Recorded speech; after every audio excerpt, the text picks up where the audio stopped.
ndotori bo. Matumbo hapo. Bari msoro bo. Mtangani msoro. Ngorwa msoro shemwa fast.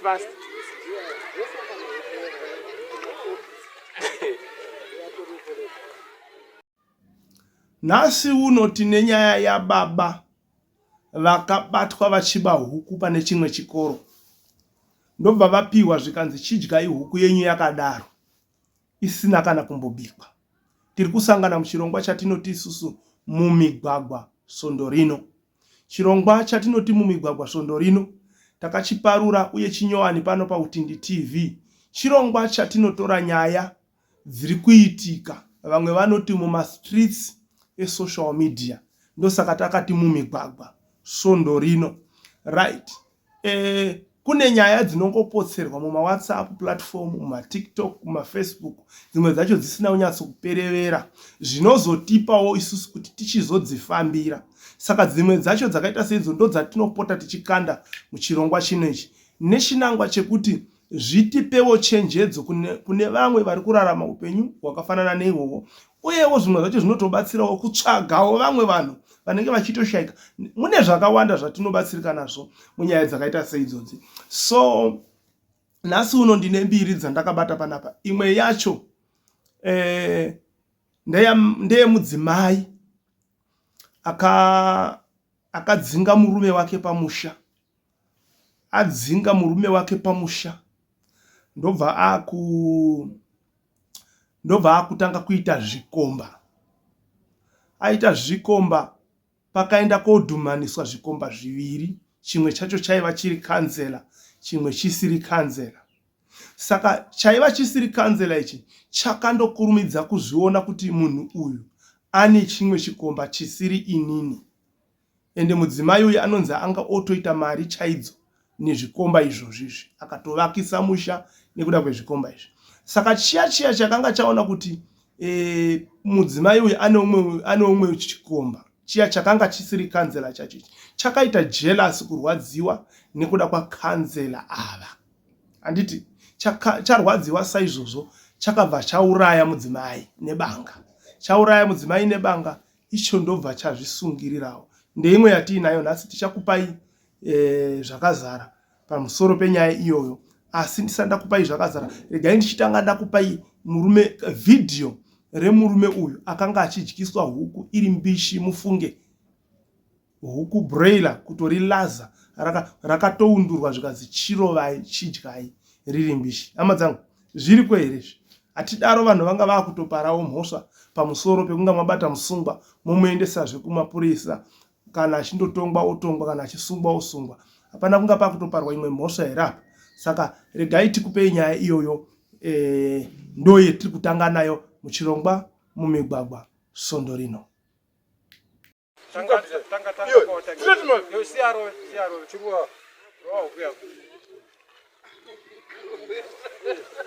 Rova yeri kupera shamwa tuda kufamba hatina nguva.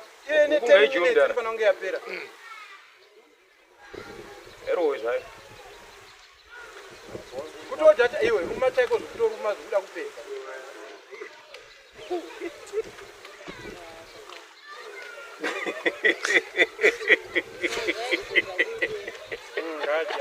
Yamura msindo yako wayona.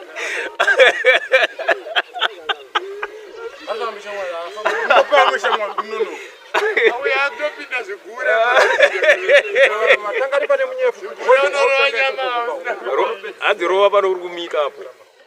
Musoro ndotori bo. Matumbo hapo. Bari musoro bo. Mtangani msoro. Ngorwa msoro shemwa fast.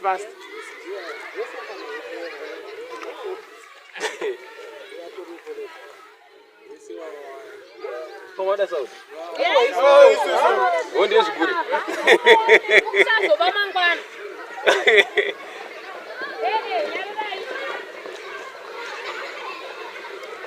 Anti kwa nyemsoro. Iroma ukuya kwa sababu kasira kewa. Ndosi naitwa Mbavha hizi kuko so baba mangwana kanzo. Ndosi naitwa Mbavha hizi.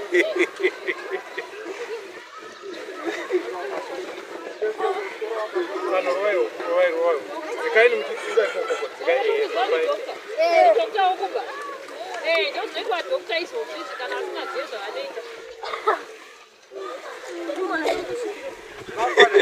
Kana tichitaura nyaya yokukosha kwechikoro handikuri kuzviona zvazvedu. Patinotaura paya handiti. Ndokange tikudzidzisa zvinhu zvemanga-manga. Patinokudzidzisai kuti mangwana uzova neramangwana rakaita sei. Saka zvakanaka here? Dzidza neshungu ugozozviitira basa rako handiti ka? Kwete kunetsa maraini muchinetsa vabereki maraini. Munonyadzisa handiti?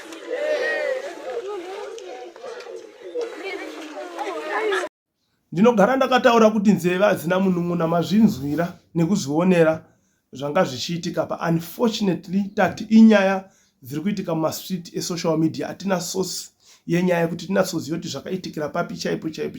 Asi kana pane vanotoziva mungatotibatsirawo nekuti isira message pa WhatsApp nhamba dziri palogo idzo pakona apo idzo kuita kuti tibve tachisvikayo manje touya ne full information. Saka izvezvizvi takwenda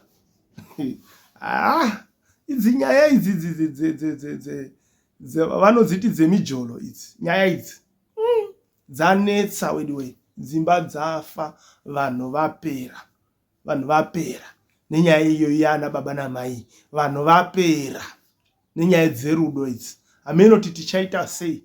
Mwari ngaatiwanire nyasha kuti tikunde tibude. So ngatimbonzwai nyaya iyi yakaitikira kudande ishi yevakazviuraya. Maswera sei apostori, maswera sei? Kuno kuti rinani kudande, asi kune chiitiko chaitika chisina kunyatsomira zvakanaka. Ana amai vakagadzwa sabhuku, amai avo ndisabhuku. Saka zviri kuratidza kuti vakasiyana nemurume, seri kwokunge murume achikomplaina kuti vana mafambiro asingaiti.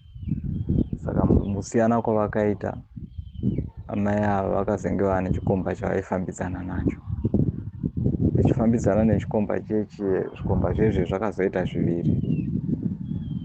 Asi pane mari dzavaipirwa nezvikomba, saka vakatanga kuvaka musha vachishandisa mari idzodzo. Chimwe chechikomba chacho ndikansela. Saka zvadaro zvakaita mukana wokuti chimwe ichi chikomba chisiri kansela chakazodhiskafa kuti munhu wandiri kufambidzana naye uyu ane mumwe munhu nezuro. Saka zvadaro chikomba chiya chakagumbuka nokuti chakazenge chaakurambwa nenyaya yekuti kansela ndiyanga akudiwa. Saka chikomba chiya chagumbuka chakatora banga ndokucheka mukadzi uyo kusvikira afa. Chacheka kusvikira afa. Icho ndobva chaenda, ndobva chanozvisungirira, ndobva chafa. Saka chikomba chazowanika nhasi, chachitsvakwa nguva yesafa namapurisa. Chazowanika nhasi chakazviremberedza pamuti. Saka kureva kuti pane zvitunha zvevanhu vaviri vashaya. Saka hapana kunyatsomira zvakanaka. Ndufu yachona iri kushamisa vanhu. Nokuti kumukana umwe chete zvekare munhu ari kunzi anga achifambidzana naamai avo. Musi weSunday futi yapera akaisa mastatus pafoni yake akashama asina kupfeka. Saka mukudaro ari kunzi akapotsa aida kutosendera amai ava sofa. Ndoimwe sosi iri kubuda achida kuvasendera mapictures ake asina kupfeka. Ndobva anobaya pastatus, ndobva aenda pastatus.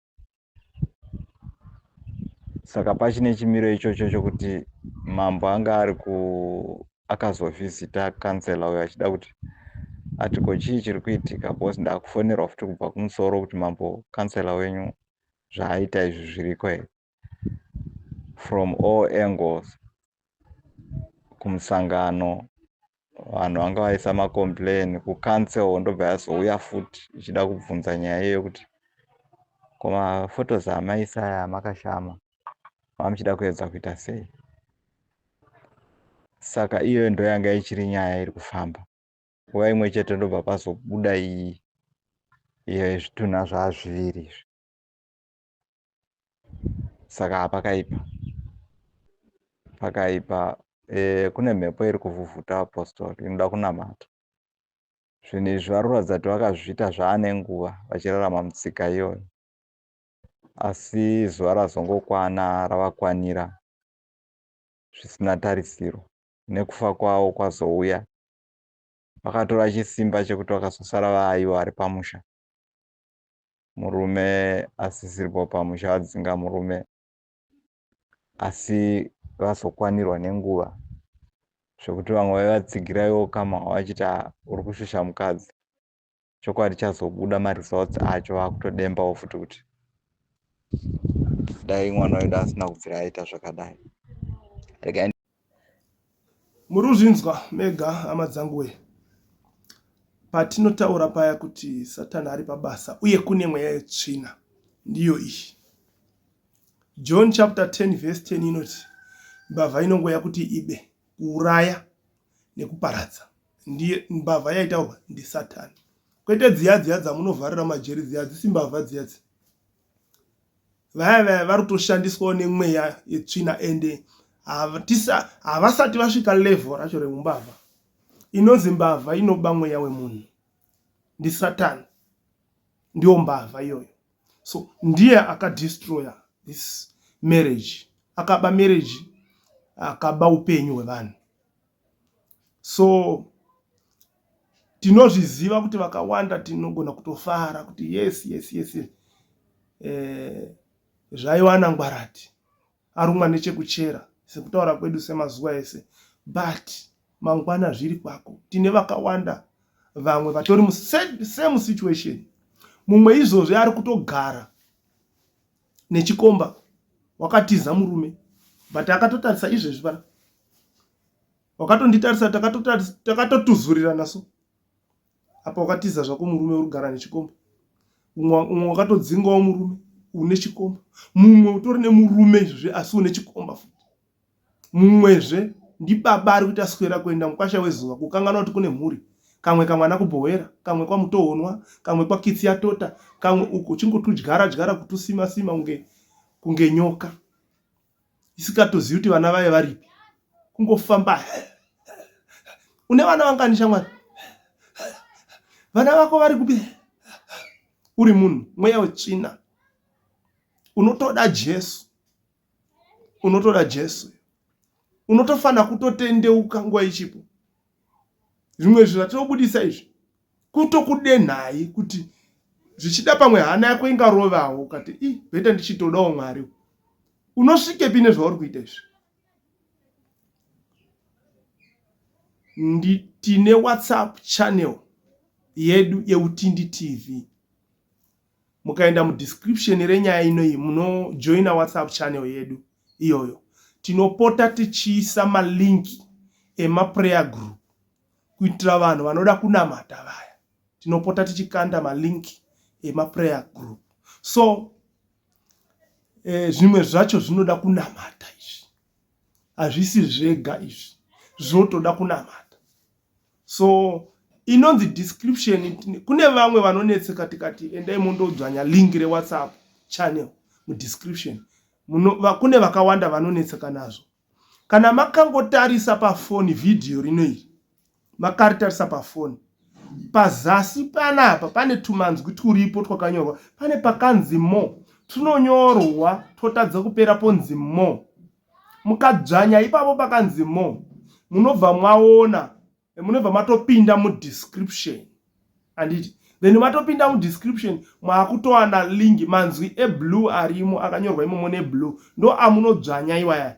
Mune akutokutungamirirai kuti muchijoina WhatsApp channel.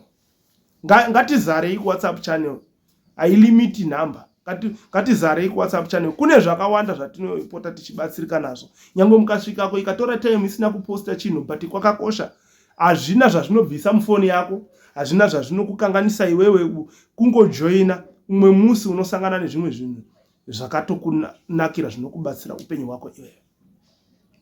Saka kwezuva ranhasi ndozvatakabatirana nezvihama dzangu. Regai ndikusiyirei veNew Life Herbal Clinic tinzwe manzwi avainavo tichibva pano. Thank you very much. God bless you. Tosangana kusvika musvinotevera. Hechinoi chiziviso chakakosha kuna vose vanonetswa nezvirwere zvinotevera: moyo, BP, sugar, asima. The New Life Herbal Clinic vana mazvikokota pakurapa zvirwere zvakasiyana-siyana vari kuti izvo tauya nepromotion. Mhanya utore herbal rinopedza zvirwere izvi kutsvaira kuti tsvai. Zvakarewo vari kuti prostate combo yese ne$54 iyi ipromotion. Zvakare zvirwere zvemabhonzo nemusana $44 chete chete. Mhanyai nhasi chaiye muuye muzobatsirika kana kuvabata panhamba dzavo dzinotevera 0786 428 287 kana dzimwezve dzinoti 0785 099 391. New Life Herbal Clinic, kukubatsirai kuti muve neutano ndiro basa redu. Wagomana uyai muone zvaitaka television, Utindi TV yashata. Utindi TV yaba ganjanda uyai kani muone.